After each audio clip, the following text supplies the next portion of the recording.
I never thought my life in the dusty outskirts of Tucson, Arizona, would unravel like a frayed rope under the relentless desert sun. My name is Emily, and for 10 years, I'd built what felt like the perfect American dream out here in the Southwest. We had a cozy adobe-style home with terracotta tiles, a backyard pool where our 2 kids splashed around on scorching afternoons, and those lazy Sunday barbecues with neighbors that made everyone jealous. John and I met back in college in Phoenix, tied the knot right after, and moved here for his job in real estate development. He was the charming guy who could sell sand in the Sahara, and I was the devoted wife, juggling PDA meetings and my part-time gig as a graphic designer from home. But cracks form slow in the heat, and I guess I ignored them until they split wide open. It started with the little things, the kind you brush off as life getting busy. John began staying late at the office, blaming it on big land deals and client dinners. "Just closing this one out, babe," he'd say, pecking my cheek without really looking at me. Our date nights turned into solo Netflix binges for me. And the way he scrolled through his phone during family dinners, it was like I was invisible. I tried to reignite the spark, booked a weekend at a dude ranch up in Sedona, bought some new lingerie, even suggested couples counseling. But he canceled the trip for a work conference in Las Vegas. "Can't miss it, Eminencia. this could be huge for us." I nodded, forced a smile, but inside, doubt gnawed at me like a coyote on scraps. Then, one afternoon while vacuuming his truck, the one he used for site visits, I found it, a delicate silver bracelet tucked under the passenger seat. Not mine. I held it up to the light streaming through the garage window, my heart pounding. It was cheap but flashy, the kind a younger woman might wear to a club. I slipped it into my pocket, finished cleaning, and went about my day. Made tacos for dinner, helped the kids with homework, tucked them in with stories of cowboys and outlaws. John came home late, smelling faintly of perfume that wasn't my vanilla-scented body wash. I kissed him goodnight, but sleep evaded me. That bracelet burned a hole in my mind. The next day, I couldn't shake it. I started paying attention, his phone always face down, buzzing at odd hours, the new aftershave I hadn't bought, the way he'd jump if I said, "I love you," too suddenly. One night, he dozed off on the couch with his laptop open. I'd glimpsed his password before, our anniversary date. How cliché. I typed it in, breath held, and dove into his photos. There was a folder labeled Vegas Conference. My hands shook as I clicked. Pictures flooded the screen. A young woman, early 20s, in a skimpy bikini, laughing on a pool deck with John. Him with his arm around her, toasting with cocktails, their lips locked in one shot. He looked relaxed, alive, happier than I'd seen him in years. No sign of work, just sun, Skin. and secrets. Tears stung my eyes, but I didn't wake him. Instead, I closed the laptop, stood in the shadows of our living room with its Navajo rugs and cactus plants, and stared at the man I'd vowed to love forever. The betrayal hit like a flash flood, but what hurt most wasn't the affair. It was realizing I'd poured my soul into this marriage while he treated it like a pit stop.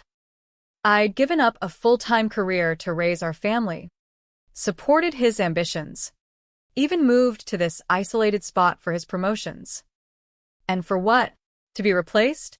Right then, in the quiet hum of the ceiling fan, I decided, no hysterics. No begging. I'd handle this smart, legal, and on my terms. But first, I needed ironclad proof. Arizona's no-fault divorce laws meant I didn't need to prove infidelity for the split. But for custody and alimony, evidence could make all the difference. I whispered to myself, he has no clue who he's messed with. And just like that, the storm began brewing. For the next week, I played the part of the oblivious wife. I packed his lunches with notes, laughed at his stories about tough negotiations, even initiated intimacy one night to keep him off guard. But behind the scenes, I was a detective in my own home. John's routine was predictable. He'd blast country music from his phone while showering, leaving it on the bathroom counter. Locked. Sure. But that anniversary code worked like a charm.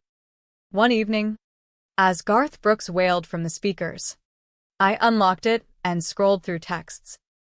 There she was, Brittany. Messages poured out. Last weekend was fire. I can't stop thinking about you. Did you delete those pics? Just in case. Hate sneaking around. You deserve better than her. My stomach churned, but I stayed cool. I screenshotted it all, emailed them to a private account, then wiped the traces. Who was Brittany? A quick reverse search on her number via a free app pulled up her social media. She was stunning, long blonde hair, yoga-toned body, bio full of inspirational quotes like, "Living my best life under the stars." She worked as a bartender at a trendy spot in Phoenix. Probably met John during one of his client meetings. I almost laughed at the irony. Her posts preached empowerment while she wrecked a family. But this wasn't funny. I'd sacrificed so much. Late nights alone while he worked, handling the kids' fevers and school plays solo. No. I wasn't letting this slide. I printed the evidence, stashed it in a locked drawer with our important docs, and contacted a lawyer. Not just any, a sharp family law attorney in Tucson, recommended by a friend who'd been through hell. She was a no-nonsense woman named Carla. Don't confront yet, she advised over coffee at a local diner. Build your case. Document everything: finances, assets, his absences. Arizona's community property state will split it fair. So, I did. I tracked his mileage on the truck, mismatched with his stories. Noted every lie about overtime. Even installed a shared family app to keep us connected. Really? To monitor his location. Each fib he told, I'd smile and file it away. Revenge? Maybe a little. But mostly, it was about reclaiming my power in a system that often leaves women like me high and dry. Hell hath no fury like a southwestern mom who's been played for a fool. As the days blurred under the relentless Arizona sun, my plan took shape like a cactus blooming in the night. I wasn't just gathering dirt on John, I was piecing together the puzzle of our crumbling life. The kids, Lily, 8, and Max, 6. Sensed the tension but chalked it up to mommy's busy with work. I'd take them hiking in the Saguaro National Park on weekends, pointing out the towering cacti as metaphors for resilience, standing tall through droughts and storms. Little did they know I was drawing strength from those same lessons. One evening, after tucking them in with tales of desert adventures, I dug deeper into Brittany's online world. Her Instagram was a goldmine, geotagged posts from Vegas. Captions like Vegas vibes with my favorite escape, cross-referencing dates with John's conference. It all lined up. But I needed more than digital crumbs. Carla, my lawyer, suggested a private investigator, legal in Arizona, as long as no laws were broken. I hired one, a grizzled ex-cop named Hank from Phoenix.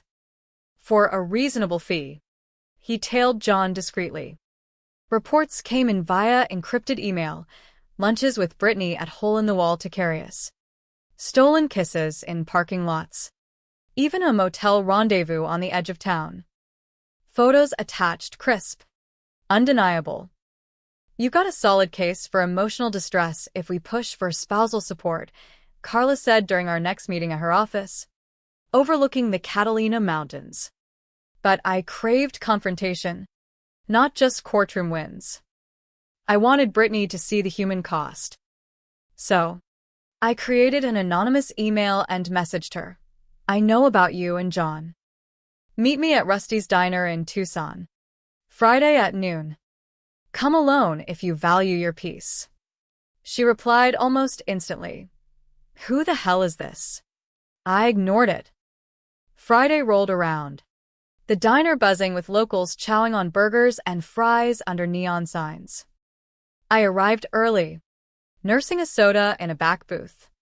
She strutted in tight jeans, cowboy boots, sunglasses perched on her head, like she owned the place. She scanned the room, sat at the counter, fidgeted. I approached, slid into the seat across from her. Brittany. I'm Emily, John's wife. Her face drained of color, like she'd seen a ghost in the midday light. What? He said you two were basically over. Separated or something. I leaned in, voice steady. Did he? Funny. Because we've been raising kids and paying a mortgage together while he spins tales to you. She stammered. I didn't know. I mean, he never mentioned kids. I pulled out a small envelope. Not the divorce papers yet. Just copies of texts and photos. This is what you've been part of. A family shattered. Her eyes widened as she flipped through them. Why tell me? Why not him? I met her gaze. Because you deserve to know you're not his future. You're his escape. And I want you to hand him this. I slid over another envelope. Preliminary divorce docs Carla had drafted. Tell him it's from the woman who built his life while he tore it down. She hesitated, tears brimming. I'm sorry. I thought it was real. Part of me pitied her, young, naive, caught in John's web. But sympathy didn't erase the hurt. I stood. Apologies don't fix betrayal. But maybe this wakes you up. I left her there, the diner's bell jingling behind me. Outside, the heat hit like a wave. But I felt lighter, empowered. Back home, I prepped for the main event. That night, I set the table with our best plates, enchiladas baking, cold beers chilling. In the center, the envelope Brittany would deliver. John arrived at 7:15, whistling an old Johnny Cash tune. Smells amazing. Rough day, but glad to be home. He froze at the sight of the envelope. What's this? Open it, I said, arms crossed by the window overlooking our xeriscaped yard. He tore it open, scanned the papers. Divorce? What the Is this a prank? His chuckle died under my glare. Does it look like one? He paced. We can talk this out. Whatever you think, I know. John. About Brittany. The trips. The lies. His face crumpled. How? It was a mistake. Babe. Stress from work. I got weak. Weak? You chose this every time you snuck away. He begged. Please. For the kids. Let's fix it. I handed him the full file of evidence. You can't fix what's ashes. Sign. Or we go to court. Arizona splits everything 50-50ths. But with proof of infidelity. I get primary custody and support. He slumped. Defeated. But then, his voice cracked. It's not just Brittany. There's someone else. The world tilted. What? He confessed. Head down. Someone you know? From your design group. My mind raced. Sarah? My collaborator Sarah? He nodded.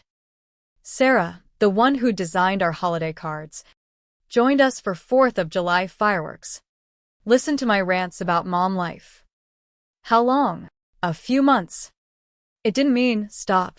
Tears came now. Hot and furious. Not just a fling, a double betrayal with a friend. But in that pain, a memory surfaced. Sarah had pulled away lately, canceling coffee dates, looking guilty. Now it clicked. I grabbed my phone. dialed her. She answered brightly. Hey, Ain't. I know. Sarah. About John. Click. Hung up. No di na él. Rage boiled. But I channeled it. Carla had warned. Document emotional impacts for court. This, gold for custody battles. That night, I slept in the guest room. Mind whirling. John pleaded outside the door, but I tuned him out. Morning brought clarity. I'd confront Sarah, but legally sound. No threats, just truth. And deep down, I sensed more layers to this mess. Sarah's recent sick leave? Harod glow. It nagged at me like a thorn. The drive to Sarah's condo in the Tucson foothills felt eternal. The saguaros blurring past like silent witnesses. My knuckles whitened on the wheel as I rehearsed words in my head, not screams. But facts. Arizona law protected against harassment, so I'd keep it civil. Record if needed. But my heart? It raced like a monsoon storm approaching. Sarah opened the door in yoga pants and a messy bun. Her face paling. Emily, what are you? We need to talk. I stepped inside without invitation. The place smelled of lavender candles. Photos of us from group outings on her walls. Betrayal stung anew. She fidgeted. About what? John. I know. She collapsed onto the couch. Tires instant. I'm so sorry. It started innocently, helping with his website designs. Then. One thing led to another. Innocent? You were my friend. She sobbed. He said your marriage was over. That you were staying for the kids. Lies. All lies. But then, a faint cry echoed from the bedroom. My blood chilled. What's that? Sarah froze. Nothing. I marched in, heart hammering. There, in a bassinet. A newborn, tiny, swaddled in a blanket with desert motifs. On the table, a photo of John cradling the baby, beaming like a proud dad. Is this his? Sarah nodded, whispering, A boy. Born 2 weeks ago. The room spun. Not just affairs, a secret child. 10 years of building a family, and he'd started another behind my back. You hid this while pretending to be my friend? He promised he'd leave you. Said we'd be together. I backed away, nausea rising. You let me confide in you about our struggles while carrying his kid? She had no defense. Just more tears. I didn't yell. Instead, I said, this ends now. I'm filing for divorce. And this? It changes everything in court. I left, the door clicking shut like a final chapter. Back home, I called Carla immediately. Adultery with a child involved? We can argue for full custody. Hire support. Paternity test will confirm. John was waiting when I returned, eyes red. Sarah called. Ain't. I didn't plan this. Save it. You're a father to 3 now, but you'll pay for all. He broke down, admitting the depth of his deceptions. But amid the chaos, a shift happened. I saw not just a villain, but a broken man, perhaps battling his own demons, midlife crisis in the vast Southwest emptiness. Still, accountability mattered. The next weeks were a whirlwind, mediation sessions under Arizona's family court rules, where we divided assets fairly, the house to me, community property. His 401k split. John agreed to therapy for co-parenting. I focused on the kids, explaining gently, Mom and Dad love you, but we'll live separately. Therapy for me too. A counselor in town helped unpack the grief, turning pain into growth. I joined a support group for divorced women in Tucson, sharing stories over coffee at local spots. Brittany? She ghosted John after our meeting, posting about learning from mistakes online. Sarah? We severed ties. But she sought child support legally, no drama, just papers. As the divorce finalized, I reflected on the desert's harsh beauty. Survival demands adaptation. I'd changed jobs to full-time remote design, planned family trips to the Grand Canyon. John, remorseful, stepped up as a dad, weekend visits, school events, No feritale reunion. but civil coexistence. The baby confirmed his via test. John paid support, visited sparingly. It humanized him, flawed, not evil. One evening, watching the sunset paint the mountains pink, Lily asked, Mom, "Are you okay?" I hugged her. Better than okay. sweetie. Life's like the desert, tough, but full of hidden strength. That was my turning point, from victim to victor, with a touch of grace. Post-divorce life in Tucson bloomed like spring wildflowers after rain. The house felt lighter without John's shadow. I repainted the walls in warm earth tones, turned his old office into a studio for my designs. Freelance work picked up. I even landed gigs illustrating Southwestern folklore books. The kids adjusted remarkably. Max joined Little League. Lily took horseback riding lessons at a nearby ranch. We established routines, John's every other weekend custody, per the court order, with supervised visits initially to rebuild trust. But healing wasn't linear. Nights brought flashbacks, the bracelet, the photos, the baby's cry. Therapy sessions unpacked it all. Betrayal trauma, my counselor called it. Acknowledge the pain, then release. Ihonale under status quo. Forgiving myself for not seeing signs sooner. Community helped too. The divorce group became friends, swapping tips on everything from alimony taxes, Arizona's straightforward, to dating apps. One woman shared her story of rebuilding after similar heartache, inspiring me to volunteer at a local women's shelter. John evolved, surprisingly, in co-parenting classes mandated by the judge. He opened up about his pressures, cutthroat real estate world, fear of failure echoing his Texas upbringing. I sabotaged us, he admitted during a mediated talk. No excuses. I didn't forgive overnight, but saw humanity in his regret. He paid support promptly, attended kids' events without drama. Brittany faded into irrelevance, last I heard, via mutual acquaintances. She'd moved to California, pursuing modeling. Sarah? We crossed paths once at a grocery store. Awkward nods. No words. Her son thrived.